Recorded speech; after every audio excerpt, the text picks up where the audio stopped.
नमस्कार, उत्तराखंड समाचार में आपका स्वागत है। मैं प्रियम शंकर झा। सबसे पहले मुख्य समाचार।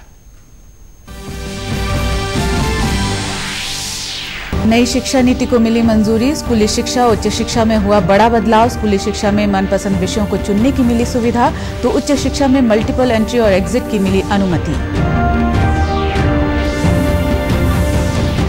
उत्तराखंड बोर्ड की इंटरमीडिएट परीक्षा में जसपुर की ब्यूटी वत्सल बनी टॉपर। हाई स्कूल में टिहरी के गौरव सकलानी ने मारी बाजी। छात्रों के मुकाबले छात्राएं फिर रहीं अव्वल।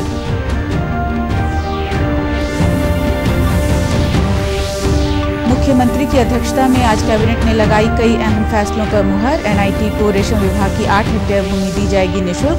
होम स्टे ग्रोथ सेंटर और अनुदान प्रक्रिया में संशोधन। और राज्य में हवाई सेवाओं का हुआ विस्तार। देहरादून, नई टिहरी, श्रीनगर और गौचर हेली सेवा आज से शुरू। केंद्रीय नागरिक उड्डयन मंत्री और मुख्यमंत्री ने हेली सेवा का ऑनलाइन किया शुभारंभ। अब खबरें विस्तार से। केंद्रीय मानव संसाधन विकास मंत्रालय का नाम बदलकर शिक्षा मंत्रालय कर दिया गया है। प्रधानमंत्री नरेंद्र मोदी की अध्यक्षता में बुधवार को हुई कैबिनेट की बैठक में इसका फैसला लिया गया। साथ ही नई शिक्षा नीति को मंजूरी दी गई है। नई शिक्षा नीति के तहत स्कूल एजुकेशन में बड़े बदलाव किए गए हैं। आर्ट, साइंस और कॉमर्स की बाध्यता को समाप्त कर अपने मनपसंद विषयों को चुनने की सुविधा दी गई है। 10+2 की संरचना में बड़ा बदलाव करते हुए 5+3+3+4 का मॉडल लाया गया है। इसमें पहले 5 साल आधारभूत साक्षरता और गणित पर ध्यान दिया जाएगा। इसके बाद की कड़ी में विषयों के मूल अवधारणा पर ध्यान दिया जाएगा। कक्षा 6 से वोकेशनल ट्रेनिंग शुरू की जाएगी। रिपोर्ट कार्ड की जगह प्रोग्रेस कार्ड दिए जाएंगे, जिसमें शिक्षकों के अलावा छात्र सहित सहपाठियों का फीडबैक भी लिया जाएगा। बोर्ड एग्जाम का महत्व कम किया जाएगा। पाठ्यक्रम में भारी कमी करते हुए उसे सीमित किया जाएगा, जिससे छात्र अपनी रुचि के अनुसार आगे बढ़ सकें। बोर्ड एग्जाम साल में 2 बार हो सकते हैं। इन्हें ऑब्जेक्टिव और सब्जेक्टिव भागों में बांटा जा सकता है। व्यवहारिक ज्ञान की जांच करने का लक्ष्य रखा गया है।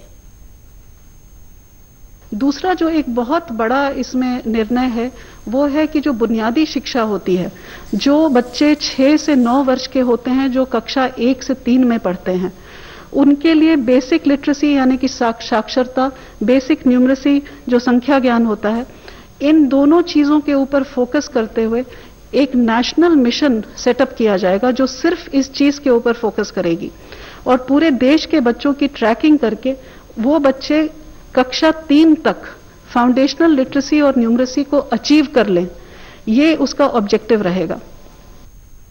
वहीं उच्च शिक्षा में स्नातक स्तर पर व्यापक बदलाव किए गए हैं। अब छात्र को मल्टीपल एंट्री और एग्जिट की अनुमति मिल सकेगी। पूरे उच्च शिक्षा क्षेत्र के लिए एक ही नियामक संस्था होगी। संबद्धता प्रणाली को समाप्त किया जाएगा। नीति में 2035 तक उच्च शिक्षा को सकल नामांकन अनुपात 50% करने का लक्ष्य रखा गया है। नेशनल एजुकेशनल टेक्नोलॉजी फोरम का गठन किया जाएगा, जिससे टेक्नोलॉजी की मदद से शिक्षा को बढ़ावा दिया जा सके। वहीं मानव संसाधन विकास मंत्री डॉक्टर रमेश पोखरियाल निशंक ने कहा कि व्यापक परिचर्चा के बाद नई शिक्षा नीति को मंजूरी दी गई है। शिक्षा के अंतर्राष्ट्रीयकरण के बारे में पॉलिसी ने विस्तार से चैप्टर 12 में उल्लेख किया है और उल्लेख ये है कि हम अपने देश के शिक्षा को की उच्च शिक्षा को इस स्तर का बनाएंगे कि बाहर के विद्यार्थी हमारे साथ आएं और जो एक्सचेंज होते हैं वो देश के उच्च शिक्षण संस्थानों और विदेश के हाई रैंकिंग उच्च शिक्षण संस्थानों के बीच हों। उत्तराखंड बोर्ड का रिजल्ट आज घोषित हो गया है। सुबह 11 बजे शिक्षा मंत्री अरविंद पांडे ने बोर्ड कार्यालय में परीक्षाफल घोषित किया। इंटरमीडिएट में जसपुर की ब्यूटी वत्सल ने उत्तराखंड में टॉप किया है। वहीं दूसरे स्थान पर नैनीताल के युगल जोशी और तीसरे स्थान पर ऋषिकेश के राहुल यादव हैं। इस बार कक्षा 12वीं का परिणाम 80.26% रहा। छात्राओं ने 83.63% के साथ इंटरमीडिएट परीक्षा में बाजी मारी है। वहीं छात्रों का उत्तीर्ण प्रतिशत 76.68 है।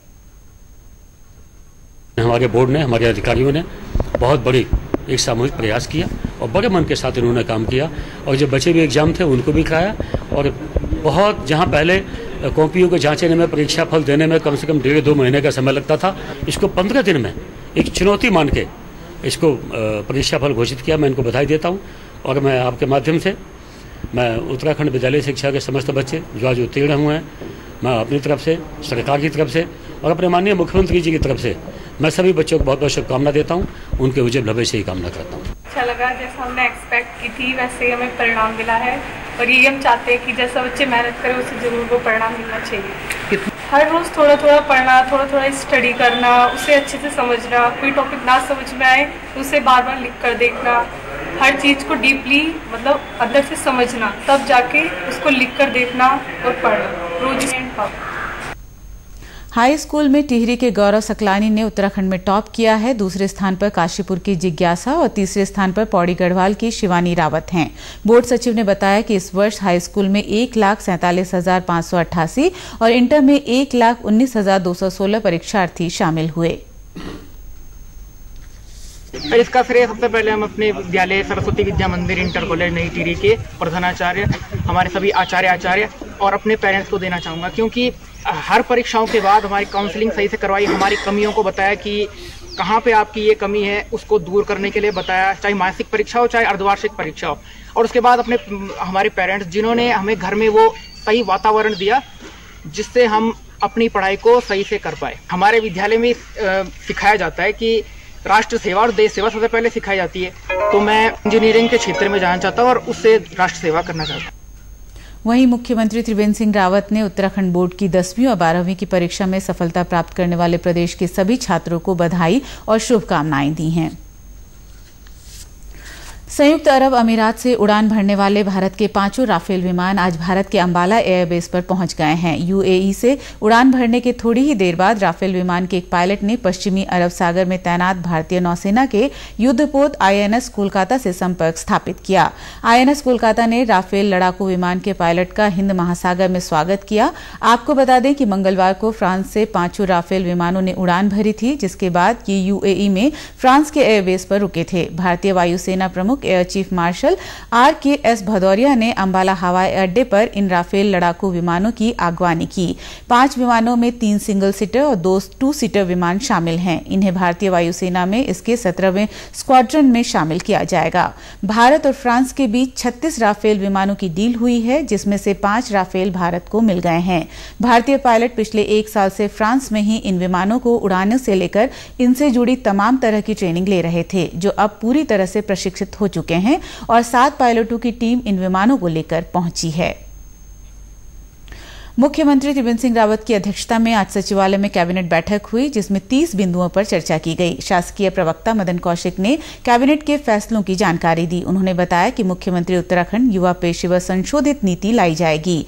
पदोन्नति के बाद दुर्गम स्थानों में जाने से बचने को हतोत्साहित करने के लिए पदोन्नति परित्याग नियमावली लाई जाएगी। SC, ST और OBC छात्रवृत्ति योजना के अंतर्गत पाठ्यक्रम के अनुसार सरकारी और प्राइवेट स्कूल की फीस संरचना के लिए कैबिनेट मंत्री मदन कौशिक की अध्यक्षता में समिति को मंजूरी दी गई है। उत्तराखंड सरकारी विश्वविद्यालय के लिए अम्ब्रेला एक्ट पर अध्यादेश लाया जाएगा। वहीं उत्तराखंड तकनीकी विश्वविद्यालय का नाम वीर माधो सिंह भंडारी उत्तराखंड प्रौद्योगिकी विश्वविद्यालय देहरादून होगा। आयुष विभाग आयुष शिक्षा चिकित्सा भर्ती प्रक्रिया लोक सेवा के स्थान पर चिकित्सा सेवा चयन बोर्ड करेगा। श्रीनगर NIT को सुमाड़ी रेशम विभाग की 2 करोड़ 88 लाख लागत की 8 हेक्टेयर भूमि निःशुल्क दी जाएगी। होम स्टे ग्रोथ सेंटर अनुदान प्रक्रिया में संशोधन किया गया। बैंक से लोन न लेने पर भी अनुदान लेने की अनुमति दी गई। एक कमरे पर 60,000 और पहले से निर्मित संरचना पर 25,000 का अनुदान दिया जाएगा। श्रीनगर के अस्थायी कैंपस हेतु जो भूमि देनी थी स्थानांतरित निःशुल्क देने का निर्णय किया गया है। इसी प्रकार से हरिद्वार में एक हॉस्पिटल छोटा बनना है, मेडिकल कॉलेज पहले दे दी थी हमने जमीन, आज भूपतवाला में हॉस्पिटल के लिए भी निःशुल्क जमीन देने का निर्णय लिया गया है। महिला सशक्तिकरण में 2 निर्णय लिए गए हैं। इसी प्रकार से आवास विभाग के अंतर्गत जो पेट्रोल पंप इत्यादि में छूट देने का था उस विषय को किया गया है। इसी प्रकार से जो उस शिक्षा विभाग में जो अम्ब्रेला एक्ट था विश्वविद्यालय अध्यादेश 2020 उसको अनुमति दी गई है। केंद्रीय नागरिक उड्डयन मंत्री हरदीप सिंह पुरी और मुख्यमंत्री त्रिवेंद्र सिंह रावत ने आज RCS उड़ान योजना के अंतर्गत देहरादून, नई टिहरी, श्रीनगर और गौचर हेली सेवा का ऑनलाइन शुभारंभ किया। इस अवसर पर मुख्यमंत्री ने कहा कि उड़ान योजना के अंतर्गत जो हेली सेवाएं चलाई जा रही हैं, स्थानीय लोगों द्वारा उन्हें काफी पसंद किया जा रहा है। उन्होंने बताया कि यह सेवा प्रति सप्ताह में 3 दिन सोमवार, बुधवार और शुक्रवार को चालू रहेंगी। क्षेत्रीय संपर्क योजना के तहत देहरादून को पंतनगर, पिथौरागढ़, चिन्यालीसौड़ और गौचर से जोड़ा जाएगा। पंतनगर हवाई अड्डे को ग्रीन फील्ड के रूप में विकसित किया जा रहा है। मौसम विज्ञान केंद्र देहरादून ने आज और कल प्रदेश के पर्वतीय जिलों में भारी से बहुत भारी बारिश की संभावना जताई है। इसके साथ ही आकाशीय बिजली गिरने का भी अंदेशा जताया गया है। कल पिथौरागढ़ जिले के बंगापानी तहसील में अतिवृष्टि से मलबे में दबी महिला की तलाश एसडीआरएफ द्वारा अभी भी की जा रही है।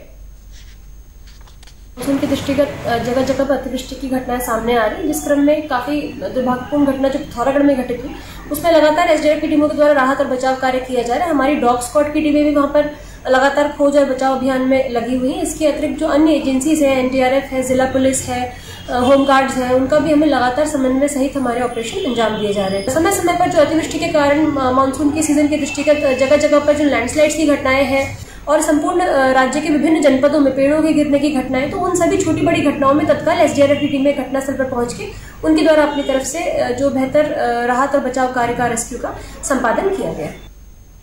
बंगापानी तहसील से संपर्क कटने के बाद ग्रामीणों की मुश्किलें और बढ़ गई हैं। यहां ग्रामीण क्षेत्रों को जोड़ने वाली सड़कें बंद पड़ी हैं।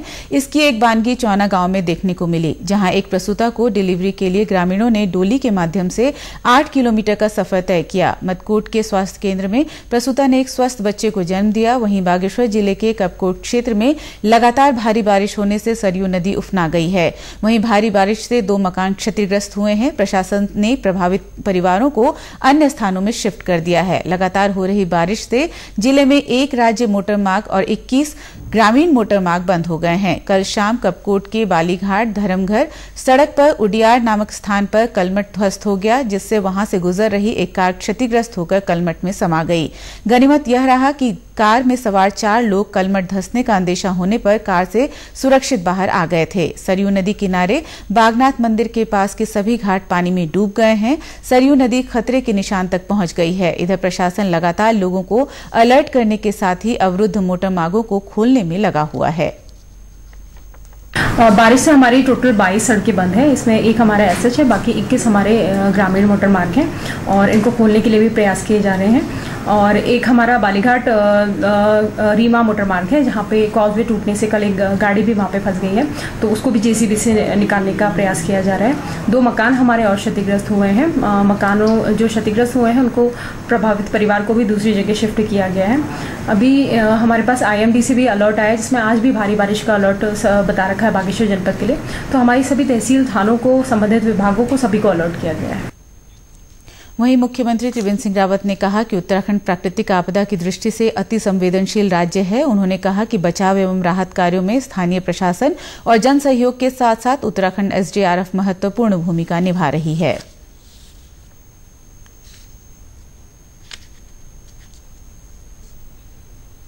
उत्तराखंड के समाचारों में बस इतना ही। चलते चलते मुख्य समाचार एक बार फिर।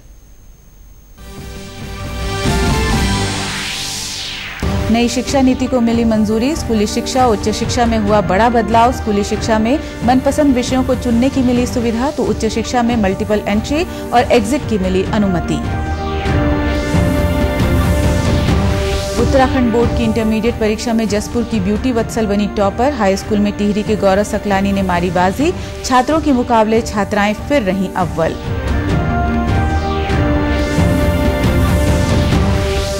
मुख्यमंत्री की अध्यक्षता में आज कैबिनेट ने लगाई कई अहम फैसलों पर मुहर। एनआईटी को रेशम विभाग की 8 हेक्टेयर भूमि दी जाएगी निःशुल्क। होम स्टे, ग्रोथ सेंटर अनुदान प्रक्रिया में संशोधन। और राज्य में हवाई सेवाओं का हुआ विस्तार। देहरादून, नई टिहरी, श्रीनगर और गौचर हेली सेवा आज से शुरू। केंद्रीय नागरिक उड्डयन मंत्री और मुख्यमंत्री ने हेली सेवा का ऑनलाइन किया शुभारंभ। नमस्कार।